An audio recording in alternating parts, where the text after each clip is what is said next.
Right before the founding and establishment of NASA, there was a significant historical event that holds the key to understanding the reason behind their lies and the signing of the UN Treaty on Antarctica.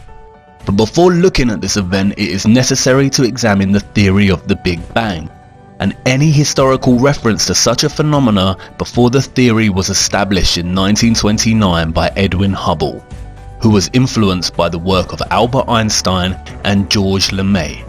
When tracing the beliefs and theories on the origins of the world we inhabit through history, I discovered various creationist tales, primarily of similar nature to the Abrahamic view of creation.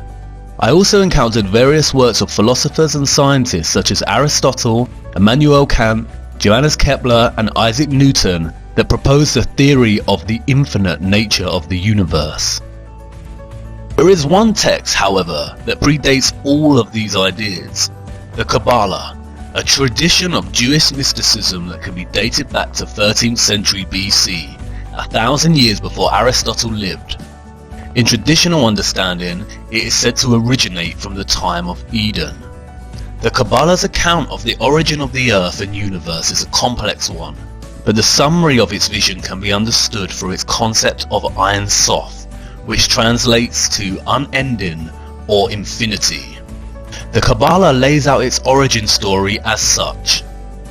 In the beginning, the Ein Sof withdrew into itself, creating an empty space or vacuum, within which the forces of Din began to take on an independent life. The contraction of the Ein Sof thus resulted in a purging of the harsh dross, which contained all elements of potential evil from the being of God.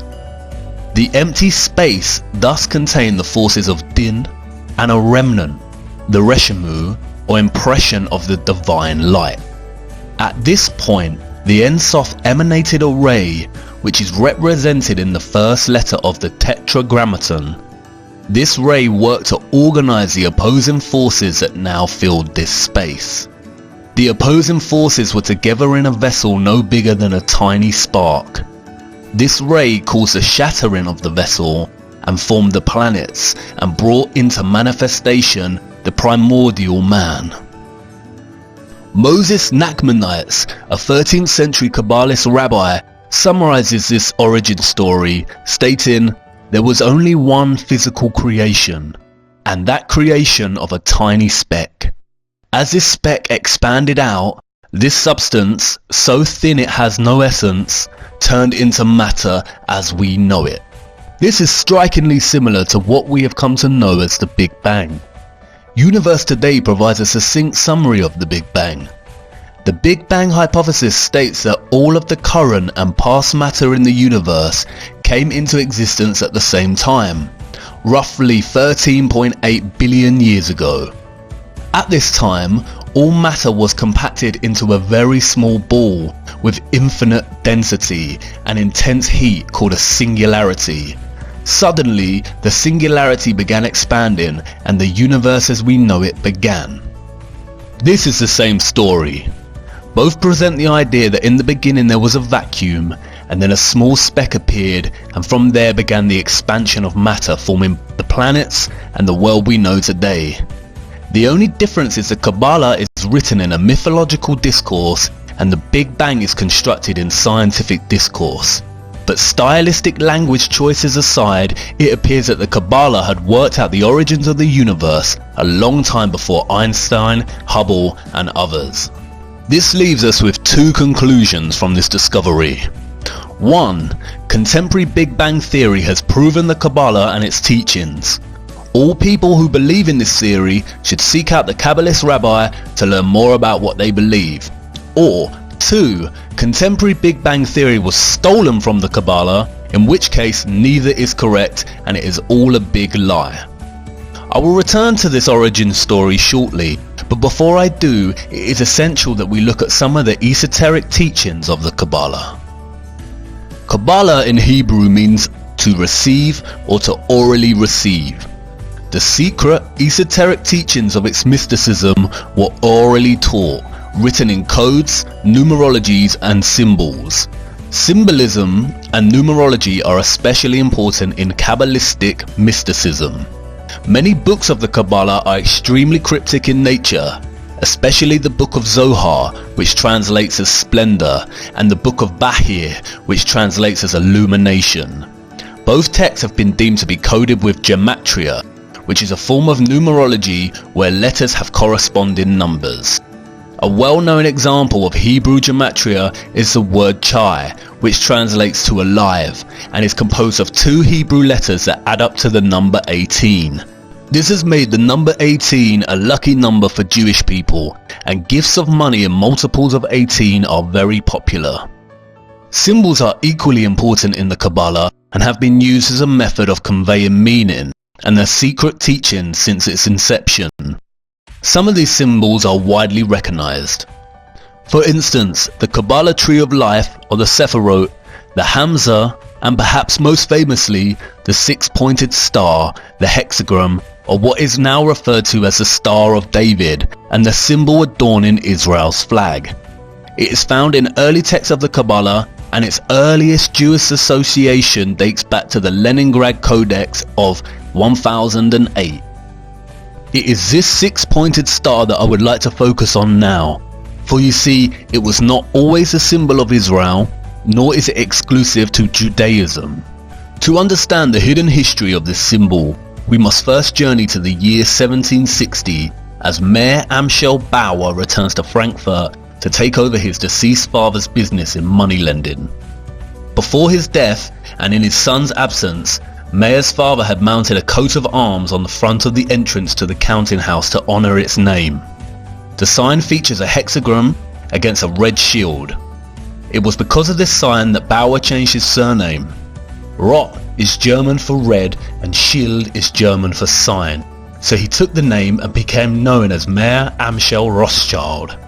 As Mayer's business began to thrive due to his discovery of loaning money to governments rather than individuals, he enlisted Adam Weishaupt to create the Order of the Illuminati, which was completed and established on May 1st of 1776.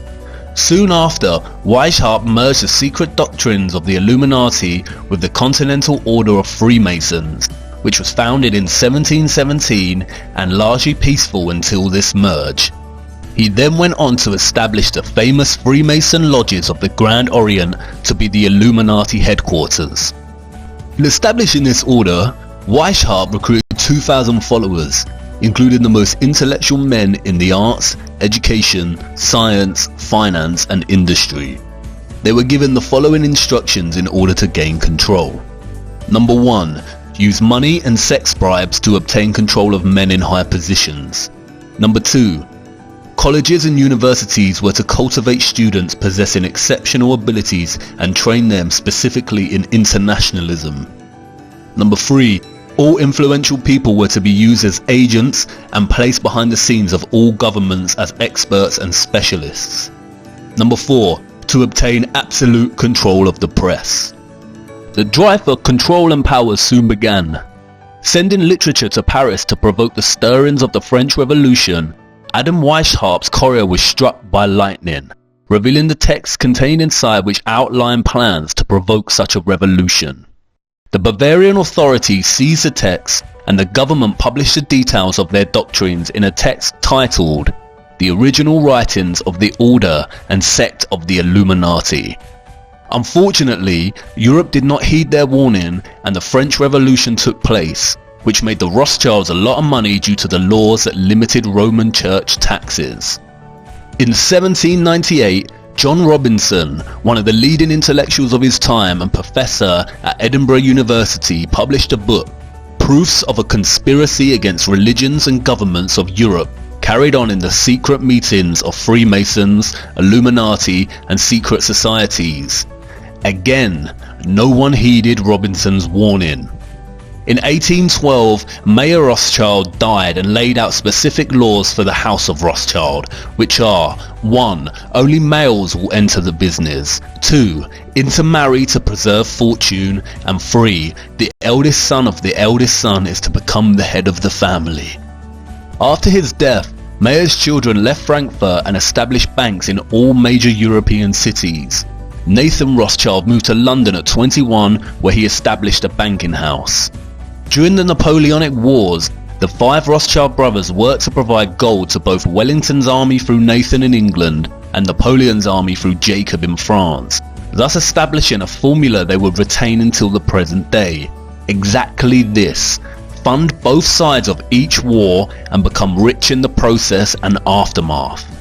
The Napoleonic War forced Britain and many other countries in Europe to borrow vast sums from the Rothschild Bank, with interest rates they would never ever be able to pay back. Furthermore, they manipulated the stock market. During the war, speculators would watch the value of Nathan Rothschild's British war bonds in an attempt to guess who would win the war. Shortly after the battle ended, and long before anyone else knew who was the victor, Rothschild began selling bonds. Everyone assumed this meant that Napoleon had won and Europe had lost. Panic selling followed, and when prices crashed, Nathan bought the majority of these bonds. The ownership of such high value bonds meant that the Rothschilds literally owned the Bank of England.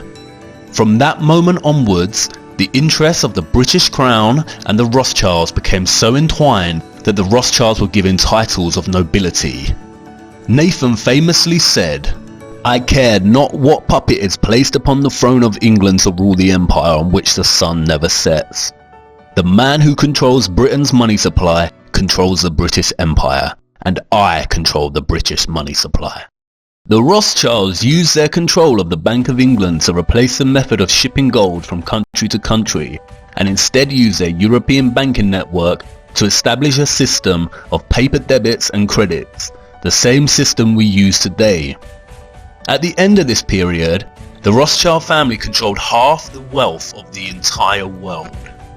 During the 19th century, the Rothschilds took control over the financial operations of the Catholic Church worldwide and began setting up their banks in the United States. They also began to gain control in other areas of industry. In 1862, the Rothschilds used one of their own, John D. Rockefeller, to form an oil company called Standard Oil, which went on to dominate all competition and was funded to prominence by the Rothschilds. The Rockefellers would go on to lead oil, establish Big Pharma, and own all the major education systems, colleges in the United States. The Rothschilds' power and influence grew through the tentacles of each industry as planned with the establishment of the Illuminati. Towards the end of the 19th century, and before establishing their major dominant banking presence in the United States, the Rothschilds founded the Zionist Congress to promote Zionism, a political movement with the sole aim of moving all Jews into a singular Jewish nation state, and arranged its first meeting in Munich. The meeting was chaired by Theodor Herzl, who later stated in his diary, "It is essential that the sufferings of Jews become worse. This will assist in realization of our plans. I have an excellent idea. I shall induce anti-Semites to liquidate Jewish wealth. The anti-Semites will assist us thereby in that they will strengthen the persecution and oppression of Jews. The anti-Semites shall be our best friends." The youngest son of Jacob Rothschild also visited Palestine during this time and supplied funding to establish the first Jewish colonies there. The Rothschild plan to establish Israel and its own Rothschild-owned country was underway, but it would not be until many years later that that plan came to fruition. Notice the hexagram on the flags at the Zionist Congress. In 1910, plans were underway in the United States to set up the Rothschild centrally owned bank, the Federal Reserve. The plans for a United States central bank were met with strong opposition from some of the wealthiest figures of the time. The three most important and powerful opponents were Benjamin Guggenheim, Isidor Straus, the head of Macy's department stores, and John Jacob Astor, one of the wealthiest men in the world and good friend of genius inventor Nikola Tesla. Their total wealth at that time was $500 million. By today's standards, that would amount to nearly $11 billion. The opposition did not last long, however. Conveniently for the Rothschilds, all three powerful opponents died aboard the Titanic when it sunk in 1912. Coincidentally, it was the Illuminati puppet J.P. Morgan who funded and built the Titanic and who was also extremely keen to establish the Federal Reserve. He cancelled his ticket on the Titanic at the last minute. Congressman Charles Lindbergh said the following after the Federal Reserve Act was passed in 1913.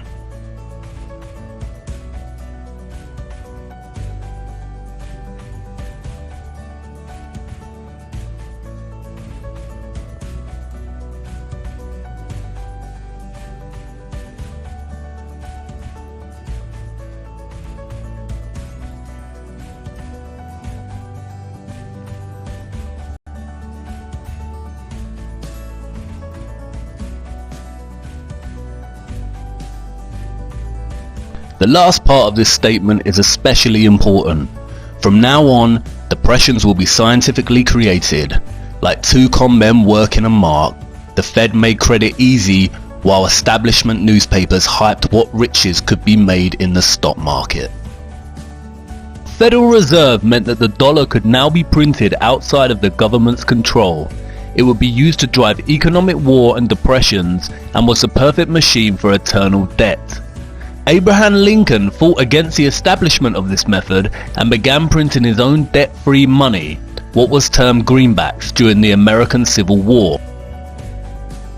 Similarly, JFK signed an executive order which returned the US government the power to issue currency, bypassing the Rothschilds' own Federal Reserve. What do both of these presidents have in common? They wanted to print dollars for the American people against the wishes of the Rothschild system, and both were assassinated. During World War I, we see the same Rothschild war formula play out. The German Rothschild loaned money to the German government, the British Rothschild loaned money to the British government, and the French Rothschild loaned money to the French government. During the war, and while Britain is considering Germany's offer of armistice, Louis Brandeis, the elected leader of the Executive Committee for Zionist Affairs, sends a Zionist delegate from America to Britain, with the promise to bring America on the side of the British, provided the British agree to give the land of Palestine to the Rothschilds.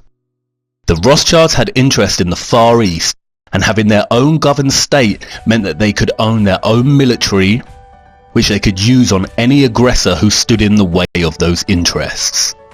In light of this, the British Foreign Secretary, Arthur James Balfour, drafted a letter which became known as the Balfour Declaration, to none other than dear Lord Rothschild. It states that the British government would do all it can to help establish Palestine a national home for the Jewish people. In 1919, the Paris Peace Conference was held to discuss reparations that the Germans needed to pay to the victors of the war. The host of the conference was Baron Edmund de Rothschild. A delegation of 117 Zionists headed up by Bernard Baruch brought up the subject of Palestine. The Germans felt betrayed as the nation had always had good relations towards Jews. The conference was also used by the Rothschilds to float the idea of setting up a world government called the League of Nations. Bernard Baruch then went on to found the Council on Foreign Relations in the US. The first objective of the Council on Foreign Relations was to gain control of the press. This task was given to none other than John D. Rockefeller, who set up many national magazines such as Life and Time magazine. With the Rothschilds' power presence now firmly established in the US, they soon began preparations for World War II. At the same time, Adolf Hitler, the Chancellor of Germany, was driving Jews out of governmental positions. A Rothschild puppet, Samuel Untermyer, the head of American delegation and blackmailer of President Roosevelt, called for all Americans to destroy German-made products, and thus began a large propaganda campaign. Once the effects of this boycott began to be felt in Germany, the Germans, who had demonstrated no violence towards the Jews up to this point, simply began boycotting Jewish stores in the same way the Jews had done to stores selling German products in America. This is the same year that President Roosevelt ordered the Illuminati eye to be placed upon all new dollar bills, along with the Latin phrase Novus Ordo Seclorum, which means a new order of the ages. 1 year later, Swiss banking secrecy laws were reformed, and it became an imprisonable offence for any bank employee to violate bank secrecy. This is all in preparation to cover the trace of the Rothschilds as they fund both sides of the war.